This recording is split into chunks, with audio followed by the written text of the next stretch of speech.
ผู้คนแทบจะตายตามหลวงปู่ไปต่างมองร่างที่ดับขันแล้วเฝ้าบอกตัวเองกันว่าธาตุขันหลวงปู่ยังอยู่ธาตุดินยังเหลือไว้ให้เป็นแสงแห่งศรัทธาจิตวิญญาณของหลวงปู่ได้ฝังรากอย่างลึกในจิตในใจของทุกๆคนผู้คนที่ก้มหน้าด้วยความทุกข์ระทมต่างรวบรวมกำลังใจกันอีกครั้งก้มกราบศพหลวงปู่ด้วยความรักความเคารพและอะไรอย่างสุดซึ้งด้วยพลังแห่งความสามัคคีและความกตัญญูต่อพระคุณของหลวงปู่ผู้เคยบันดาลชีวิตชาวป่าชาวเขาชาวดอยให้กลายมาเป็นคนมีศีลมีธรรมมีเกียรติภูมิแห่งคุณงามความดีที่จะยืนอยู่บนแผ่นดินนี้พวกเขาต่างใช้สองมือสองแขนร่วมใจกันขนอิฐขนปูนสร้างเจดีย์นี้วันแล้ววันเล่าท่ามกลางสายตาอันฝ้าฟางของผู้เฒ่าผู้แก่ผู้คอยให้กำลังใจและคอยบอกตัวเองว่าจะพยายามรักษาลมหายใจไว้เพื่อให้ได้มีโอกาสมีชีวิตอยู่จนถึงวันฉลองพระมหาธาตุเจดีย์องค์นี้วันนี้ลูกหลานของพวกเขาได้ทำสำเร็จแล้วคณะศิษยานุศิษย์ของหลวงปู่ทั่วทุกสารทิศมาร่วมใจกันสร้างทรายทุกเม็ดอิฐทุกก้อนทองทุกแผ่นได้ก่อเกิดขึ้นเป็นพระมหาธาตุเจดีย์ด้วยบารมีของหลวงปู่และด้วยความกตัญญูจากหัวใจทุกดวงของลูกหลานทุกคนนับเป็นพุทธสถานที่ศักดิ์สิทธิ์และยิ่งใหญ่ของชาติไทยไม่ใช่แค่พุทธสถานของวัดพระพุทธบาทห้วยต้มเท่านั้นเรื่องราวต่างๆก็เป็นการรวบรวมบารมีของครูบาวงศ์ตลอดชีวิตของหลวงปู่จนถึงวัย99ปีแห่งบารมีของหลวงปู่ที่ได้สร้างเจดีย์ไว้มากมายตลอดแนวขุนเขาลูกแล้วลูกเล่าบนแผ่นดินภาคเหนือจากแม่ละมาดแม่ฮ่องสอนจนถึงอมก๋อยพุทธศาสนาได้เผยแผ่และส่องแสงเรืองรองสว่างไสวไปทั่วทั้งแผ่นดินความร่มเย็นแห่งพุทธธรรมได้ปรากฏอยู่ในใจของผู้คนมากมายแม้อยู่ไกลแสนไกลยอดดอยหลายแห่งรอยเท้าครูบาวงศ์ได้ย่างไปด้วยความมุ่งมั่นไม่หวั่นไหวหมายมั่นตั้งใจจะสร้างเจดีย์ให้ผู้คนเหล่านั้นได้มีโอกาสกราบไหว้องค์พระสัมมาสัมพุทธเจ้าและเรียนรู้พระธรรมแห่งองค์พระตถาคตแทบไม่น่าเชื่อว่าชีวิตของพระภิกษุรูปหนึ่งผู้มีสมบัติเพียงแค่ผ้า3 ผืนพุทธบุตรแห่งพุทธองค์จะสร้างวัดสร้างเจดีย์ได้มากมายดังที่ปรากฏให้เห็นกับผู้ที่ได้ไปพบเห็นก็เป็นการขอกราบแทบเท้าครูบาอาจารย์ได้เมตตาอโหสิกรรมถ้า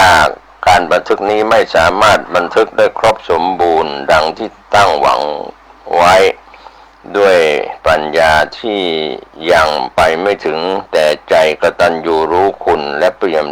เต็มร้อยก็ขอน้อมถวายเป็นพุทธบูชาธรรมบูชาสังฆบูชาและอาจาริยบูชานะครับก็เป็นเรื่องราวที่กล่าวถึงหลวงปู่ครูบาชยวงศาก็ได้รับการยอมรับทั่วไปยาวนานในการเป็นนักพัฒนาที่สำคัญที่สุดเส้นทางแห่งการพัฒนาของหลวงปู่เป็นเส้นทางลึกซึ้งไปกว่าสายตาคนทั่วไปจะมองเห็นหลวงปู่เดินทางธุดงค์ไปทั่วประเทศด้วยวัดปฏิบัติและคำสั่งสอนของหลวงปู่ทำให้ชาวไทยภูเขาที่พเนจรร่อนเร่ ตั้งใจอพยพครอบครัวลูกเล็กเด็กแดงมาตั้งหลักแหล่งอยู่ใกล้ๆกับหลวงปู่หลวงปู่ได้เปลี่ยนคนที่เคยนับถือผีให้กลายเป็นพุทธศาสนิกชนนับถือพุทธอย่างสมบูรณ์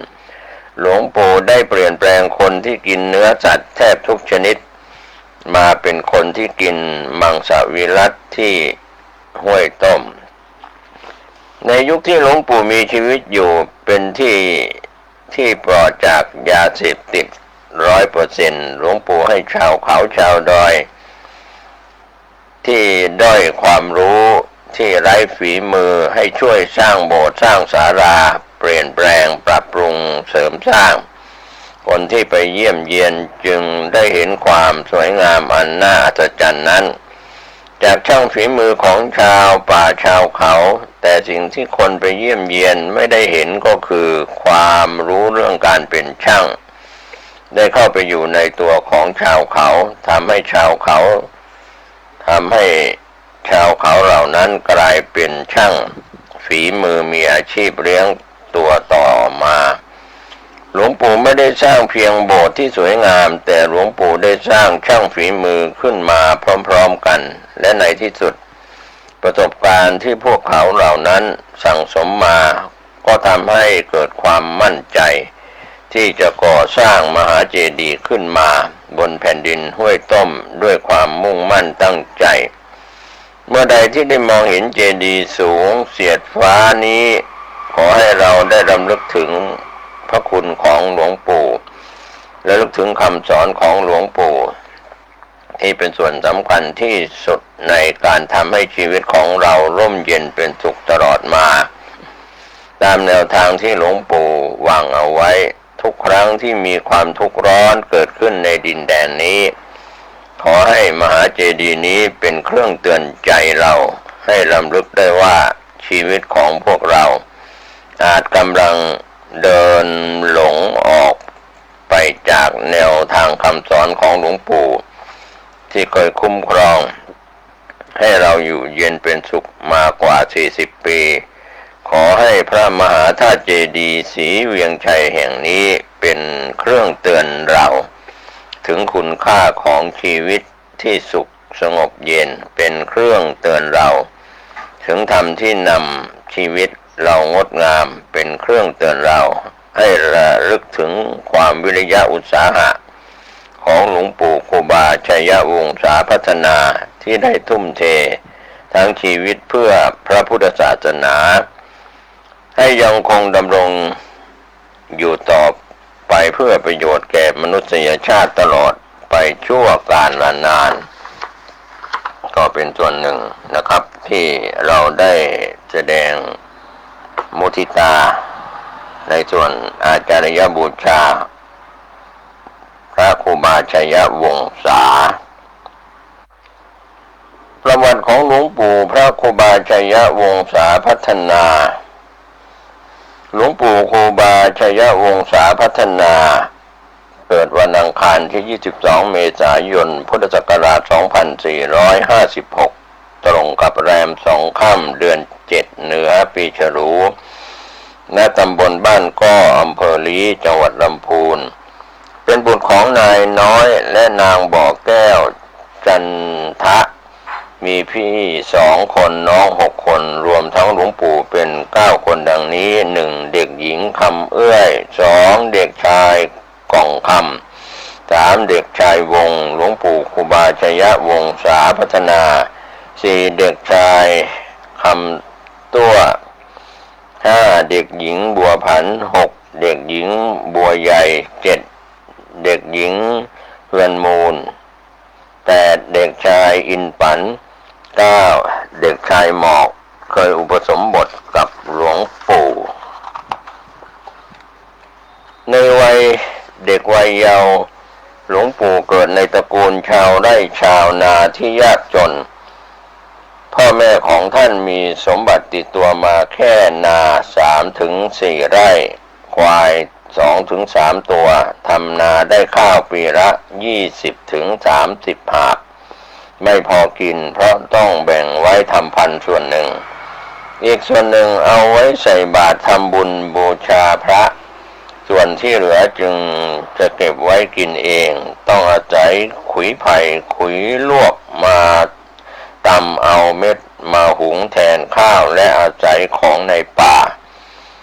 รวมทั้งมันและกอยเพื่อประทังชีวิตบางครั้งต้องอดมื้อกินมื้อ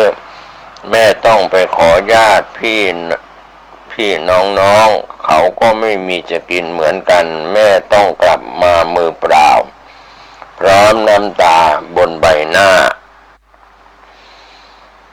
มาถึงเรือนลูกก็ร้องไห้เพราะหิวข้าว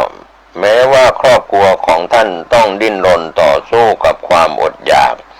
แต่ก็ไม่ได้ละทิ้งเรื่องการทำบุญให้ทานข้าวที่แบ่งไว้ทำบุญแม่จะแบ่งให้ลูกทุกคนคนละปั้นไปใส่บาตรบูชาพระ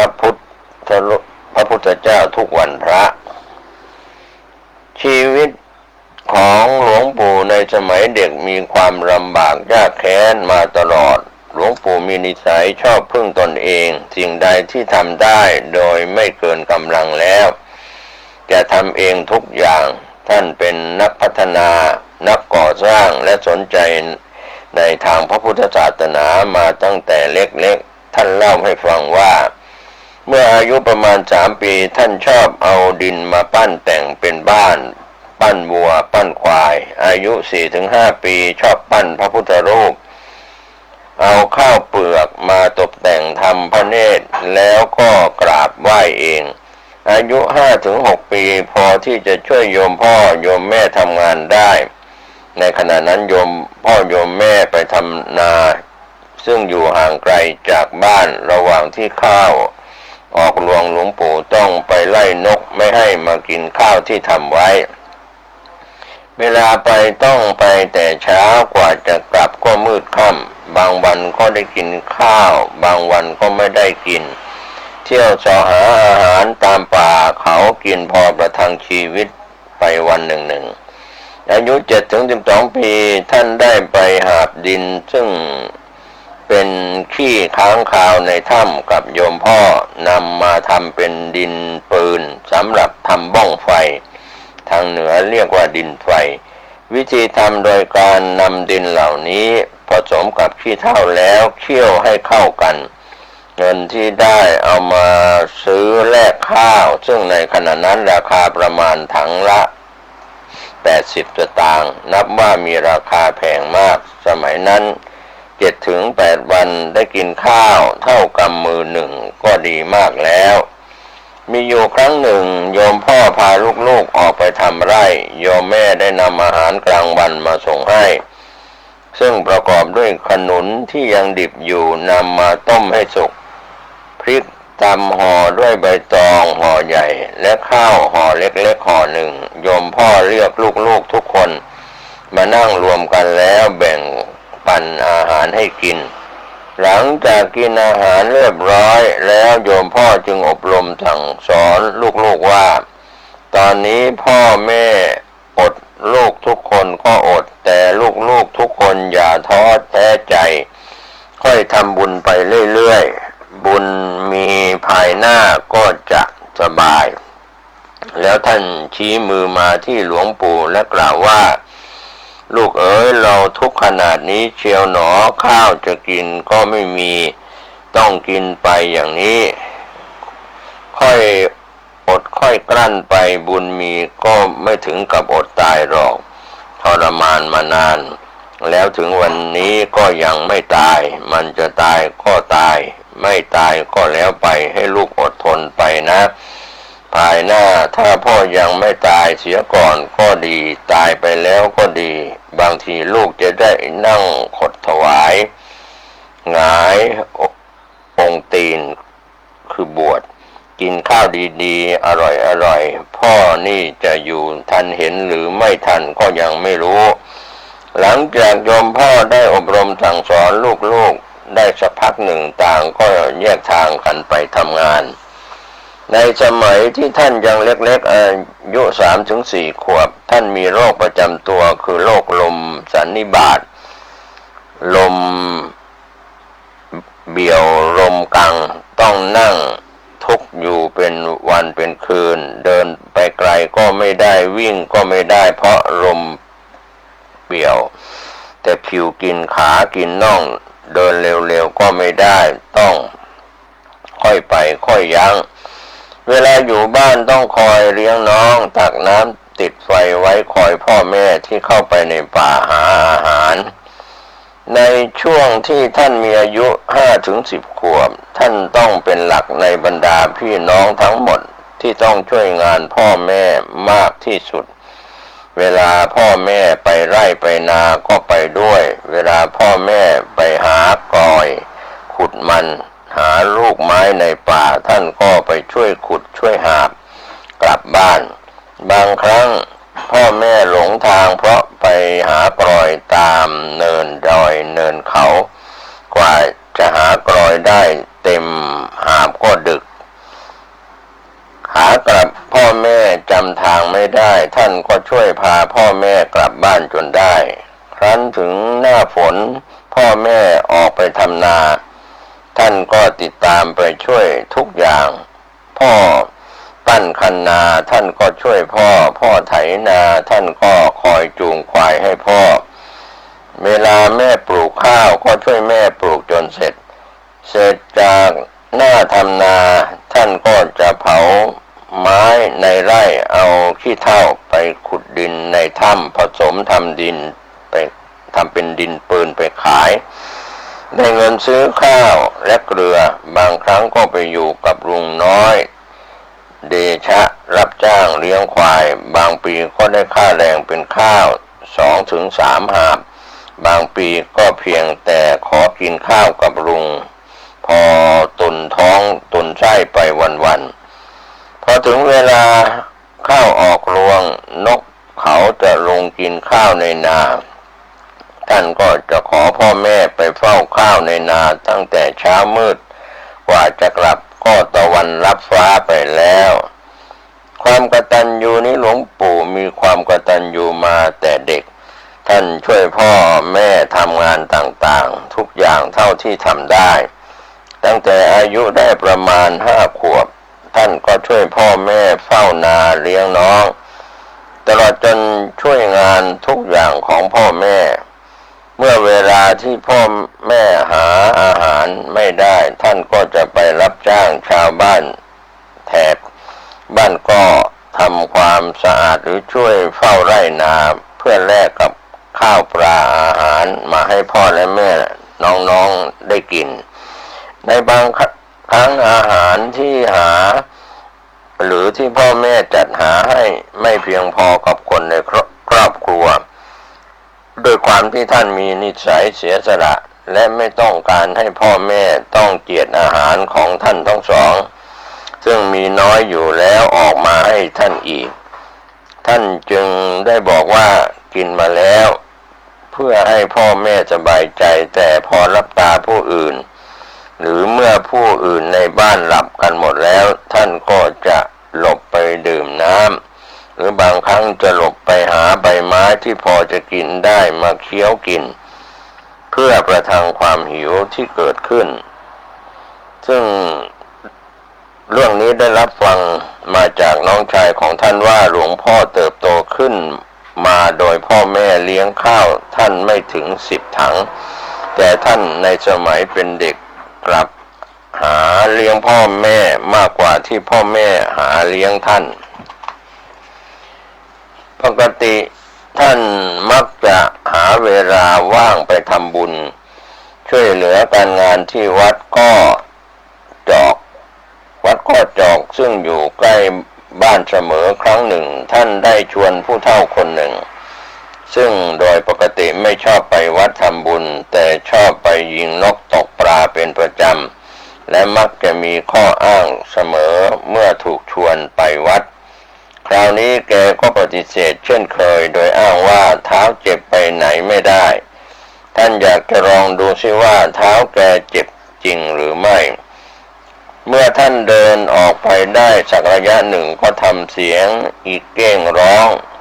เมื่อร้องครั้งแรกผู้เฒ่าคนนั้นก็ยกหัวขึ้นมาดู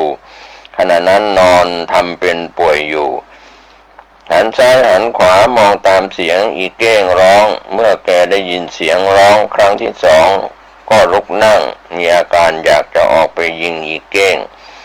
พอได้ยินเสียงร้องครั้งที่สามผู้เฒ่าทนไม่ไหวลุกขึ้นไปหยิบเอาปืนจะออกไปยิงอีเก้งตัวนี้เสียทันทีทันใดจนท่านได้เห็นแล้วต้องรีบวิ่งหนีเพราะกลัวจะโดนลูกหลงท่านอายุได้ประมาณ10 ขวบท่านต้องออกไปเฝ้านาข้าวเพื่อคอยไล่นกที่จะมากินข้าวในนาท่านต้องออกจากบ้านตั้งแต่ตี 4ยังไม่สว่างนกยังไม่ตื่นออกหากินการที่ท่านต้องออกไปไล่นาแต่เพียงลำพังคนเดียวเป็นประจำทำให้ลุงตาลซึ่งเป็นเพื่อนบ้านของท่านอดสงสัยไม่ได้จนต้องเข้ามาถามท่านลุงตาลถามว่ามึงนี่เป็นผีเสือหรือไรแจ้งมากูก็เห็นมึงที่นี่มึงไม่ได้นอนบ้านหรือเด็กชายวงก็ตอบว่าเมื่อนกหนูนอนแล้วข้าจึงกลับไปบ้านเช้ามืดไก่ขันหัวทียังบ่แจ้งนกยังปลงบ่ตื่นนกยังบ่ลงบ่ตื่นข้าก็มาคนเดียวลุงตาลก็กล่าวว่าไม่กลัวเสือไม่กลัวผีป่าหรือเด็กชายวงก็ตอบว่าผีเสือมันก็รู้จักเรามันไม่ทำอะไรเราเที่ยวไปเที่ยวมามันคงรู้และเอ็นดูเราบางวันตอนเช้าเราเห็นคนเดินไปข้างหน้าเราก็เดินตามไม่ทันจนถึงไร่มันก็หายไปเราก็เข้าใจว่ามันไปส่งเราก็ไม่กลัวบางเช้าก็ได้ยินเสียงเสือร้องไปก่อนหน้าลุงตาลก็คุยต่อไปว่าไม่กลัวเสือหรือเด็กชายวงก็ตอบว่าเราไม่กลัวมันเป็นสัตว์เราเป็นคนมันไม่รังแกเราคงสงสารเราที่ทุกข์ยากมันคงจะมาอยู่เป็นเพื่อนเราจะไปจะมาก็ขอเทวดาที่รักษาป่าช่วยรักษาเราจึงไม่กลัวลุงตาลก็คุยต่อไปว่ามึงเก่งมากกูจะทำตามมึงเด็กชายวงกล่าวตอบลุงตาลว่าเราไม่ได้ทำอะไรมันก็ไม่ทำอะไรเรามันไม่รังแกเราคิดว่าคนที่ใจบาปไปเสาะหาเนื้อในป่ากินกวางกินเก้งกินปลาเสือก็ยังไม่กัดใครตายในป่าสักคนเวลาเราจะลงเรือนเราก็ขอให้บุญช่วยเราลุงตาลก็คุยกับเด็กชายวงว่ามึงยังเด็กอายุไม่ถึง10 ขวบมืดดึกก็ไม่กลัวป่าไม่กลัวเถื่อนไม่กลัวผีป่าผีพงไม่กลัวช้างกูยอมมึงแล้วขณะที่ท่านนั่งอยู่ใต้ต้นไม้ในป่าคนเดียวตามลำพังท่านได้เปรียบเทียบชีวิตท่านกับสัตว์ป่าทั้งหลายว่านกทั้งหลายต่างหากินไปไม่มีที่หยุดต่างก็เลี้ยงตัวเองไปตามภาษามันก็ยังทนทานไปได้ตัวเราค่อยอดค่อยทนไปก็ดีเหมือนกันสัตว์ทั้งหลายก็ทุกข์ยากอย่างเราก็ทุกข์ยากอย่างเราสัตว์ในโลกก็ทุกข์เหมือนกันทุกอย่างเราไม่ควรจะเหนื่อยค้านค่อยอดค่อยทนตามพ่อแม่นำพาไปก็เป็นการนำเล่าประวัติของครูบาชัยวงศาพัฒนาซึ่งเป็นประวัติของหลวงปู่ครูบาชัยวงศาพัฒนาวัดพระพุทธบาทห้วยต้มอำเภอลี้จังหวัดลำพูนก็เป็นการนำเล่าในตอนแรกเริ่มเกี่ยวกับชีวประวัติบารมีของท่าน อยู่ถึง99ปีจึงได้มรณภาพก็เป็นส่วนหนึ่งนะครับถ่ายทอดเอกสารเป็นเสียงผมเกษตรเพชรสำริดเพื่อร่วมสร้างบุญบารมีในการนำเล่าประวัติของหลวงปู่ครูบาชัยวงศาพัฒนาวัดพระพุทธบาทห้วยต้มอำเภอรีจังหวัดลำพูนวันนี้พอสมควรแก่เวลาติดตามศึกษาได้ในคราวหน้าสวัสดีครับสวัสดีครับท่านผู้ฟังที่เคารพวันนี้ผมเกษตรเพชรสำริดบรรณาธิการข่าวก้าวหน้านิวได้ถ่ายทอดเอกสารเป็นเสียงเรื่องใครฆ่าพระเจ้าตากสินโดยภิกษุณีวรมัยกบินสิงห์ก็ได้นำเสนอกันผ่านไปหลายตอนประวัติของหนังสือเล่มนี้ใครฆ่าพระเจ้าตากสินโดยภิกษุณีวรมัยกบินสิงห์นั้นได้พิมพ์มาตั้งแต่ครั้งแรกปีพุทธศักราช 2516 เป็นต้นมาจนถึงพิมพ์ครั้งที่ 6 ในปีพุทธศักราช 2561 ก็ถือว่าเป็นการนำเล่าเกี่ยวกับประวัติท่านใช้วิจารณญาณในการรับข้อมูลข่าวสารเรื่องนี้ผู้ดำเนินรายการได้ถ่ายทอดเอกสารเป็นเสียงมาถึง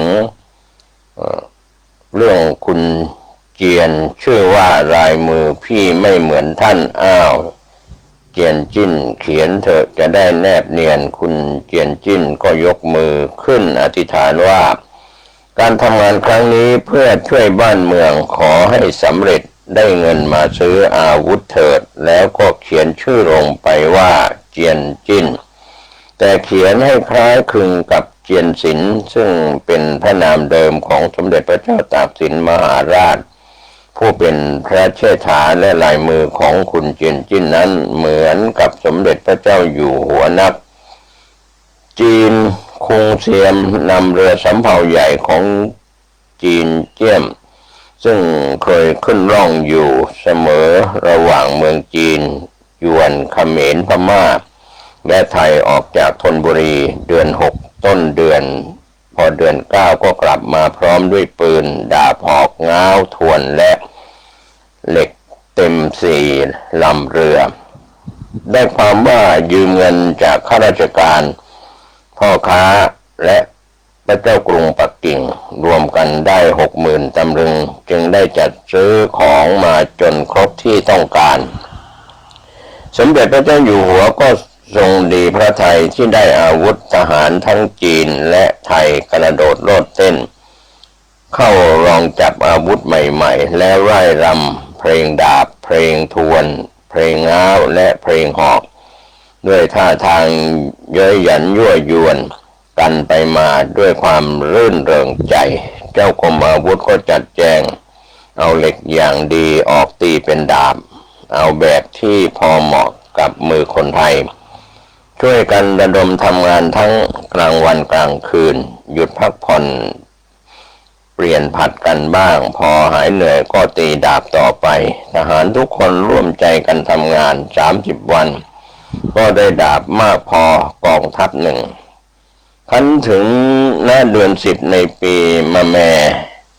มีหนังสือบอกเมืองเชียงใหม่ลงมาว่าโปสุภราโปรมายุง่วนไปอยู่เชียงแสนบัดนี้ได้ข่าวว่าจะยกกองทัพกลับมาตีเมืองเชียงใหม่อีกจึงดำรัสให้เจ้าพระยาสุรศรีเจ้าพระยาจักรียกขึ้นไปช่วยเมืองเชียงใหม่ถ้าตีทัพพม่าแตกไปแล้วให้ยกตามไปตีถึงเชียงแสนทีเดียวเจ้าพระยาทั้งสองและท้าวพระยา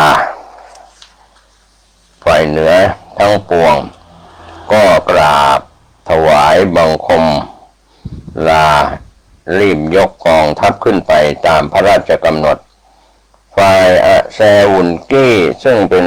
เชื้อพระวงศ์ของพระเจ้าอังวะก็จัดแจงกองทัพให้แมงแยยางงูผู้น้อง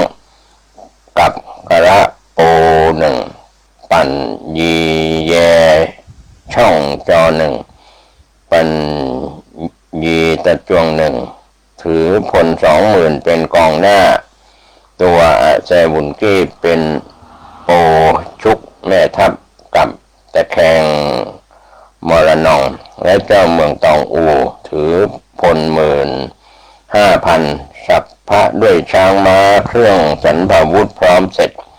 คันถึงเดือน10ก็ยกกองทัพจากเมืองเมาะตะมะมาเข้าทางด่านเมืองตากหยุดทัพอยู่ที่นั่นฝ่ายกรมการเมืองตากเมืองกำแพงเพชรเห็นกองทัพพม่ายกมามากเหลือกำลังจะต่อรบก็พาครัวหนีเข้าป่าแล้วส่งหนังสือบอกไปถึงกองทัพเจ้าพระยาจักรี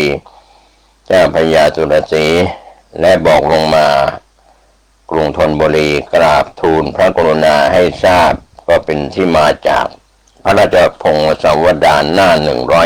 108บทที่12พิษน้ำลายงูเขียวหางไหมสมเด็จพระเจ้าอยู่หัวทรงทราบข่าวศึกแล้วก็มิได้นิ่งนอนพระทัยรับสั่งให้เจ้ากรมสรรพาวุธจัดการให้ช่างตีดาบให้เสร็จ30,000 เล่มให้ช่างภูษารีบเย็บตัดเสื้อกางเกงให้ทหารให้ช่างหนังตัดเย็บรองเท้าให้พวกนายทหารสั่งกรมพลาให้จัดเรื่องอาหารให้บริบูรณ์อย่าให้มีสิ่งใดขาดตกบกพร่องการรบในครั้งนี้นั้นไทยสู้อย่างเต็มที่แต่ไม่ประสงค์จะกล่าวถึงพงศาวดารก็ขอนำสาร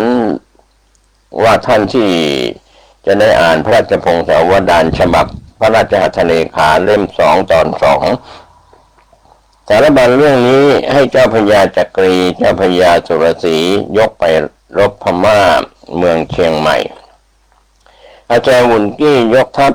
จะเข้ามาตีหัวเมืองเหนือตัดกำลังไทยอาจารย์วุนกี้ยกทัพเข้ามาทางเมืองตากโกสุภราโปมยุง่วนถอยหนีทัพกรมไปเมืองเชียงแสนเจ้าพระยาจักรีเจ้าพระยาสุรศรีได้ข่าวศึกอาแซวุนกี้จึงถอยทัพกลับมารักษาเมืองเหนือทัพอาแซวุนกี้ถึงเมืองสุโขทัยเจ้าพระยาทั้งสองเห็นต่างกัน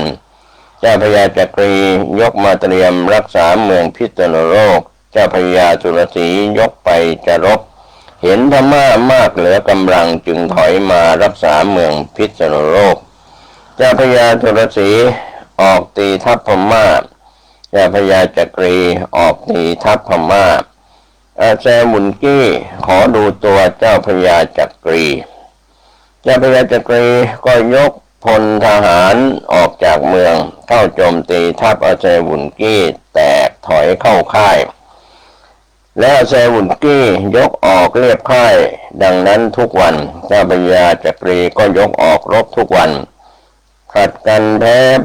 ผลัดกันชนะถึง9 วัน10 วันอาแซวุนกี้จึงได้ล่ามร้องบอกว่าเพลาพรุ่งนี้เราอย่ารบกันเลยให้พญากษัตริย์ศึกแม่ทัพออกมาเราจะขอดูตัวครั้นรุ่งขึ้นเจ้าพญาจักรีขี่ม้าสัพทนยกพลทหารออกไปยืนม้าให้อาแซวุนกี้ดูตัวอาแซวุนกี้จึงให้ร่ามถามถึงอายุว่าเท่าใดบอกไปว่าอายุได้30 เศษจึงถามถึงอายุอาแซวุนกี้บ้างร่ามก็บอกว่าอายุได้72 ปีแล้วอาแซวุนกี้ก็พิจารณาดูรูปดูลักษณะเจ้าพระยาจักรีแล้วก็สรรเสริญว่าฝีมือก็เข้มแข็งสู้รบเราผู้เป็นผู้เฒ่าได้จงอุตส่าห์รักษาตัวไว้ภายหลังจะได้เป็นกษัตริย์แน่แท้แล้วให้เอาเครื่องม้าทองสำหรับ1กับสักการะพับ1ดินสอแก้ว2 ก้อนน้ำมันดิน2 หม้อมาให้เจ้าพระยาจักรีแล้วว่าจงรักษาเมืองไว้ให้มั่นคงเราจะตีเอาเมืองพิษณุโลกให้ได้จงได้ในครั้งนี้ภายหน้าพม่าจะมาตีเมืองไทยไม่ได้อีกแล้ว เมื่อเราเป็นเด็กนักเรียนเราก็อ่านถึงตอนเรื่องนี้แล้วเราก็จะชอบใจรู้สึกนับถืออาแจวุนกี้ขนาดจำชื่อพม่าแก่คนนี้ได้นานแต่เมื่อเราเป็นผู้ใหญ่มีอายุขึ้นเรานึกถึงชื่อแล้วต้องเอาพงศาวดารมาอ่านใหม่อีกคราวนี้อ่านอย่างผู้ใหญ่จึงเห็นว่าเท่าอาแจวุนกี้แกมีเจตนายุแย่ให้แตกแยกกันและแกก็ไม่ได้เป็นหมอดูที่แม่นยำเลยเพราะเมื่อแกกลับไปแล้วน้ำลายที่แกพ่นไว้เป็นพิษขึ้นและแน่ละมันยิ่งกว่าพิษงูเขียวหางไหม้เป็นไหนแล้วทีนี้ลองพิจารณาถึงตัวแกเองบ้างว่าแกเป็นหมอดูแม่นหรือว่าเก๋อย่างไรพิษน้ำลายนั้นค่อยๆกระจายไปแต่ยังไม่รุนแรงนักเพราะอยู่ระหว่างสงครามพัวพันติดตัวอยู่ฝ่ายทางกรุงธนบุรีสมเด็จพระเจ้าอยู่หัวดำรัสสั่งให้เกณฑ์กองทัพทั้งทางบกทางเรือสัพพะด้วยช้างม้าเครื่องสรรพาวุธพร้อมเสร็จพลชกันรำเครื่องทั้งไทยจีนเป็นคน12,270 คนแล้วโปรดให้พระเจ้าหลานเธอกรมขุนอนุรักษ์สงครามออกไปอยู่รักษาเมืองเพชรบุรีป้องกันด่านทางข้างตะวันตกแล้วให้หมื่นจักรบริบาลลงเรือเร็วขึ้นไปสืบราชการศึกณเมืองพิษณุโลกจะเห็นได้ว่าสมเด็จพระเจ้าอยู่หัวกับทหารทั้งหลายต้องทรงกรากกรำทำงานเพื่อชาติเพียงไรให้กรมขุนอนุรักษ์สงครามไปรักษาเมืองเพชรบุรีเสด็จยกทัพหลวงขึ้นไปเมืองเหนือทัพหลวงถึงเมืองนครสวรรค์ให้ทัพจีนพญาราชาเศรษฐีรักษาเมืองนครสวรรค์ทัพหลวงถึงปากพิง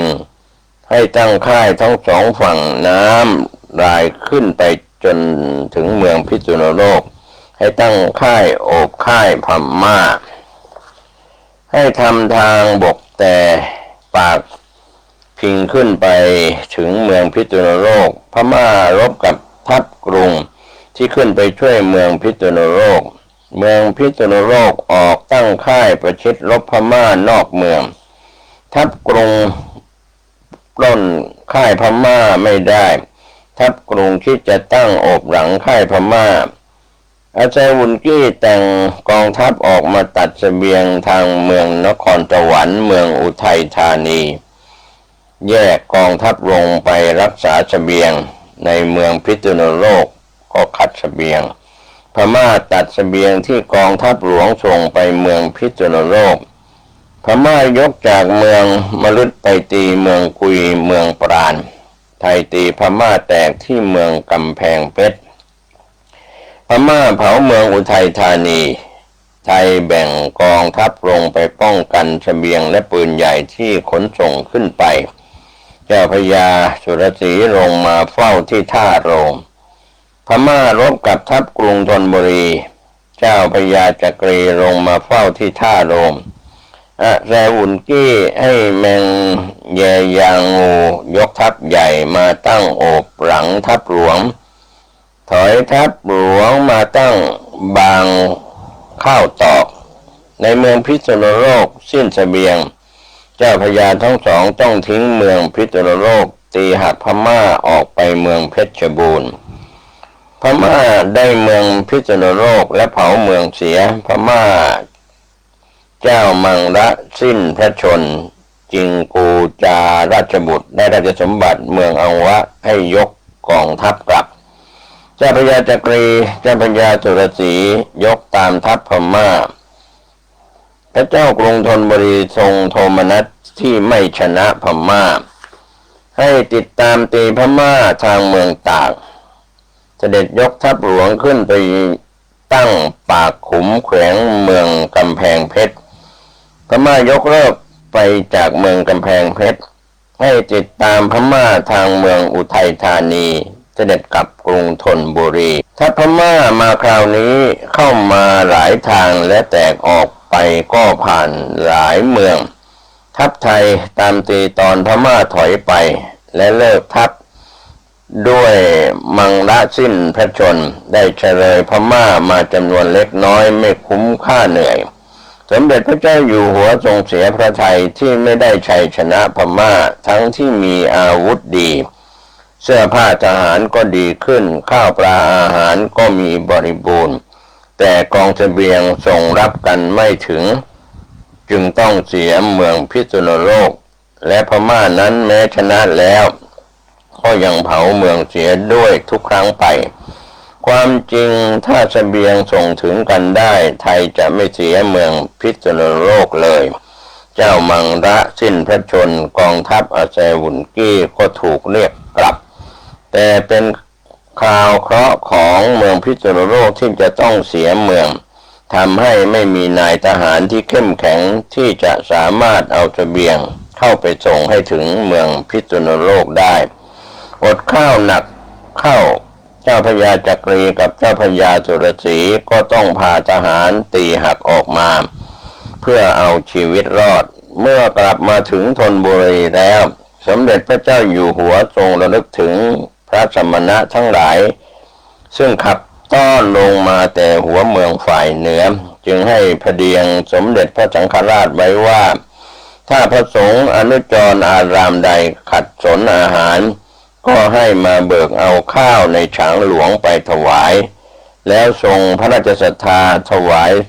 สมถะบริขารแก่พระสงฆ์อคันตุกะทั้งปวงเป็นอันมากและให้เลิกคนซึ่งรักษาหน้าที่เชิงเทินพระนครเสียให้ไปทำมาหากินตามภูมิลำเนาก็เป็นเอกสารจากพระราชพงศาวดารหน้า140บทที่13ฤทธิเดชน้ำลายงูเขียวหางไหมงูเขียวหางไหมซึ่งเป็นสัตว์เลื้อยคลานจริงๆนั้นมันมีพิษสงนักเหมือนกันมันชื่องูเขียวเราคิดว่าเพราะสีตัวมันเขียวและบางตัวมีลายดำๆเขาจึงเรียกมันว่างูเขียวถ้าหางมันมีสีดำเรียกว่ามีสีน้ำตาลแก่ๆเขาก็เรียกมันว่างูเขียวหางไหมแต่ความจริงนั้นที่เราเรียกว่างูเขียวนั้นไม่ใช่เพราะตัวมันเป็นสีเขียวอย่างเดียวแต่กลิ่นตัวมันเหม็นเขียวร้ายนักขนาดได้กลิ่นแล้วต้องเป็น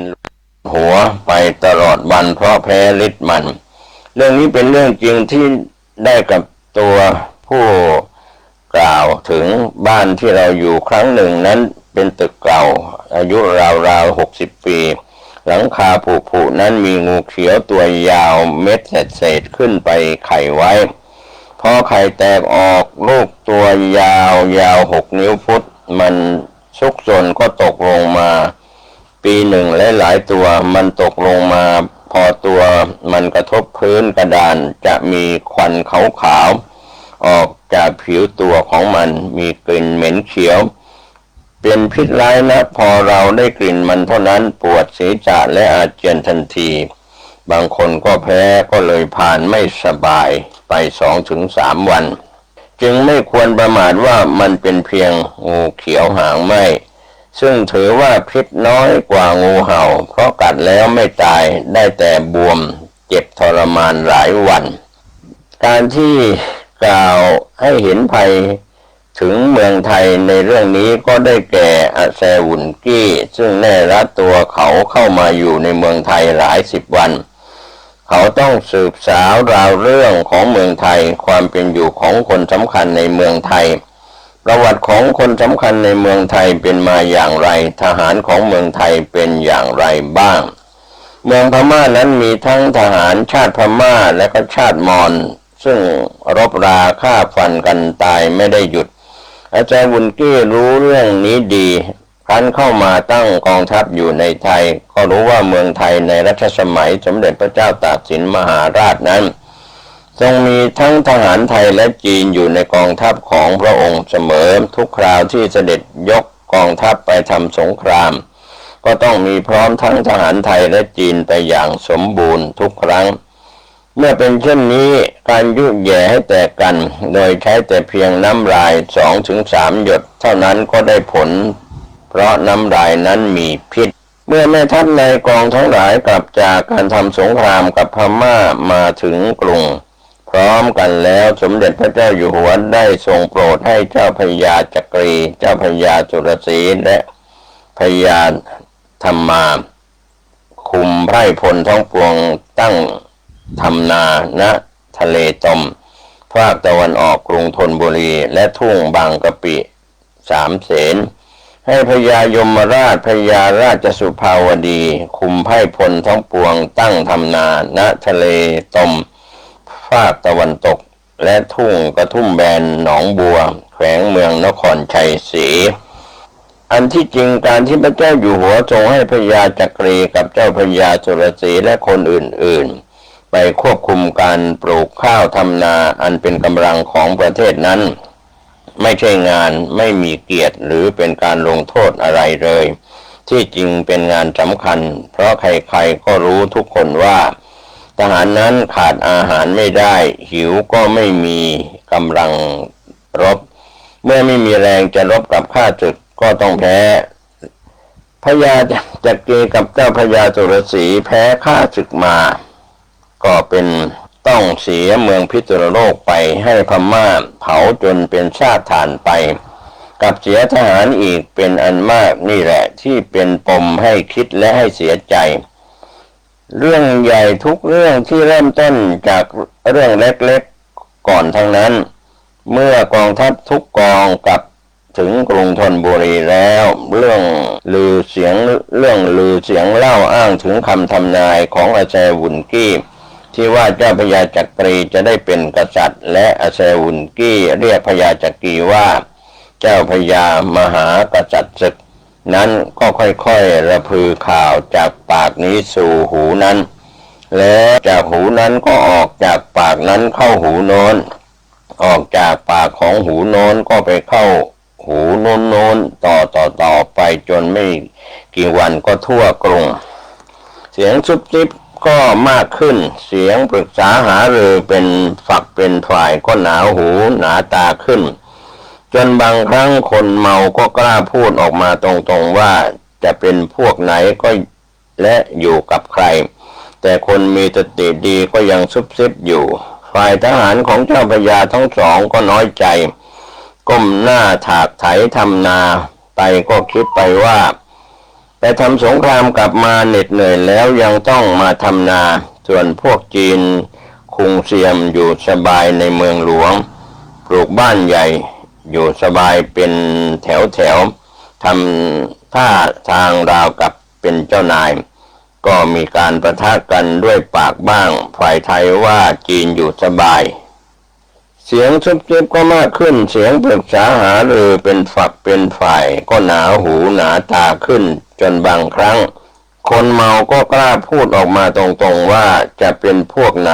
และอยู่กับใครแต่คนมีสติดีก็ยังซุบซิบอยู่ฝ่ายทหารของเจ้าพญาทั้งสองก็น้อยใจก้มหน้าถากไถทำนาไปก็คิดไปว่าไปทำสงครามกลับมาเหน็ดเหนื่อยแล้วยังต้องมาทำนาส่วนพวกจีนคุงเสียมอยู่สบายในเมืองหลวงปลูกบ้านใหญ่อยู่สบายเป็นแถวทำท่าทางราวกับเจ้านาย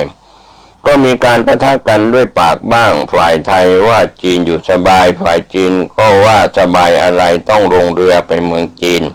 หาเงินมาให้ซื้ออาวุธเสื้อผ้าและอาหารไปรบแพ้เสียบ้านเสียเมืองแล้วยังมาอิจฉาอีกเรื่องเล็กๆนี้ก็ค่อยๆรามใหญ่ออกไปทุกทีผสมเข้ากับเรื่องอาแซวุนกี้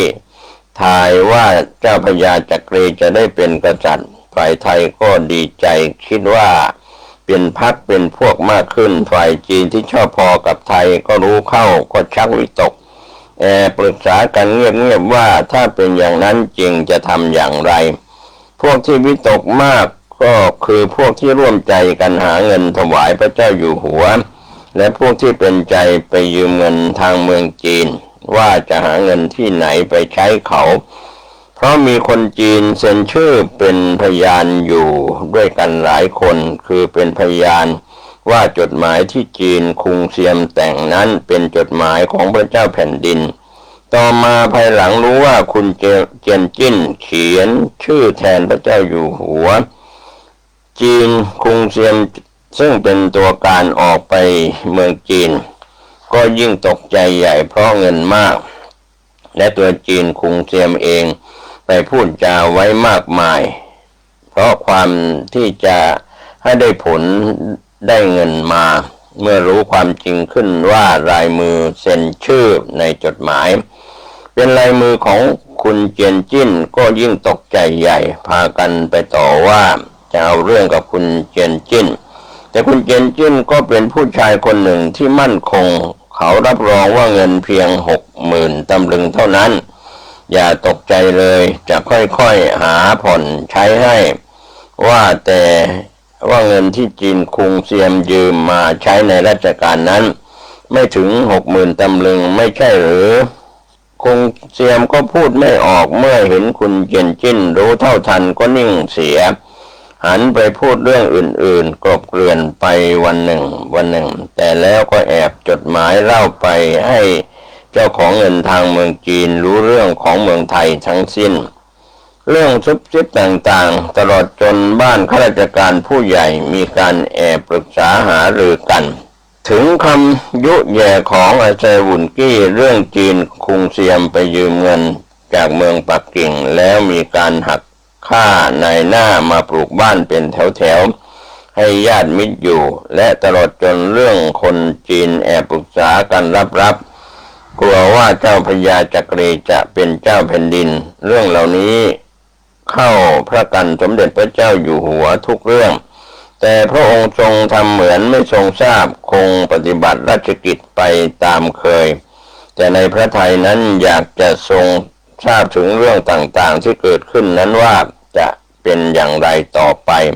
และน้ำใจคนที่เคยชุบเลี้ยงมานั้นว่าจะซื่อตรงต่อพระองค์หรือสมเด็จพระเจ้าตากสินมหาราชนั้นเราท่านก็ทราบกันดีอยู่แล้วทุกคนว่าท่านไม่มีญาติสนิทมิตรรักที่เป็นผู้ใหญ่พอจะปรึกษาเรื่องสำคัญได้เลยข้าราชการหรือก็ทรงไม่แน่พระทัยว่าจะเข้าข้างไหนครั้นจะทรงปรึกษาข้าราชการที่เป็นเชื้อจีนหรือก็ทรงรำคาญว่าเรื่องจะไปกันใหญ่กลับมาแตกออกเป็นสองพวกเร็วขึ้นซึ่งเวลานั้นฝ่ายจีนก็ไม่ค่อยจะมองหน้าฝ่ายไทยอยู่บ้างแล้วแต่ว่าเป็นบางคนไม่ใช่ทุกคนแม้ฝ่ายทหารไทยส่วนหนึ่งก็เกลียดชังฝ่ายจีนอยู่มากหาว่าเป็นนักฉวยโอกาสทหารไทยส่วนหนึ่งก็ถือว่าหาว่าเป็นนักฉวยโอกาสในขณะที่ทหารไทยไปลำบากแล้วพ่อค้าจีนก็รีบฉวยโอกาสเอาเข้าของในเมืองไทยส่งออกไปขายเมืองจีนและเมืองใกล้เคียงร่ำรวยไปตามๆกันนึกถึงพระอาจารย์สุขซึ่งเป็นพระสอนกรรมฐานและเคยเป็นอุปชาอาจารย์เมื่อครั้งทรงพระเยาว์อยู่กับพระบิดาพระองค์เคยทรงเรียนสมาธิและเคยมีจิตอันสงบเข้าเขตฌานมาแล้วและเคยทรงทราบว่าพระอาจารย์สุขเมื่อมีเรื่องสงสัยอย่างไรเกิดขึ้นท่านมักทำสมาธิเข้าองค์ฌานแล้วถามเรื่องจากท่านข้างบนซึ่งบางครั้งก็ถามพระอาจารย์แต่อดีตของท่านเองบางครั้งท่านก็ถามเทพและพรหมได้เมื่อสบายใจว่างๆบางครั้งท่านก็เล่าให้ศิษย์ผู้ใกล้ชิดฟังบ้างสมเด็จพระเจ้าอยู่หัวทรงคิดว่าจะตรัสถามพระอาจารย์ถึงเรื่องต่างๆที่เกิดขึ้นจึงทรงสั่งอำมาตย์ผู้ใหญ่ให้ระวังรักษาพระนครไว้ให้ดีแล้วเสด็จประทับณวัดบางยี่เรือใต้ทรงประทับนิ่งนานณเบื้องพระพักตร์แห่งองค์พระประธานน้อมนมัสการแล้วทรงระลึกถึงคุณแห่งพระบรมศาสดาตั้งจิตอธิษฐานขออำนาจแห่งพระบารมีแต่หนหลังจนถึงปัจจุบันขอให้พระบารมีนั้นมาสนับสนุนป้องกันระวังภัยอย่าให้มารเข้ามาสอดแทรกได้พอจิตเป็นสมาธิทรงเข้าไปเราอยู่อย่างสบายจะทำราชการก็ได้จะค้าขายก็เพลินจะเดินจะนอนก็เป็นอิสระอย่างนี้เจ้ายังจะไม่คิดถึงเมืองแม่อีกหรือครับก็เป็นเรื่องราวที่นำเล่ามาถึง ใครฆ่าพระเจ้าตากสินโดยภิกษุณีวรมัยกบิลสิงห์ได้เรียบเรียงไว้ก็เป็นการจัดพิมพ์ครั้งที่หนึ่งในปีพุทธศักราช 2516 ภิกษุณีวรมัยกบิลสิงห์นั้นก็ตอนหลังก็ได้บวชเป็นภิกษุณีอยู่ในพื้นที่ของจังหวัดนครปฐมวันนี้ผมเกษตรเพชรมิตรบรรณาธิการข่าวก้าวหน้านิวก็ได้รับเอกสารมาเพื่อถ่ายทอดเป็นเสียงให้ก่อเกิดประโยชน์ท่านใช้วิจารณญาณในเรื่องราวประวัติศาสตร์ต่างๆที่นำเล่ามาแล้วโชคดีกับการจ้างคนดีรักชาติรักแผ่นดินโดยทั่วหน้ากันสวัสดีครับสวัสดีครับท่านผู้ฟังที่เคารพวันนี้ผมเกษตรเพชรมิตรบรรณาธิการข่าวก้าวหน้านิวได้ถอดเอกสารเรื่องใครฆ่าพระเจ้าตากสินเรียบเรียงโดยภิกษุณีวรมัยกบิลสิงห์จากภิกษุณีของจังหวัดนครปฐมเอกสารนี้พิมพ์ครั้งแรกในปี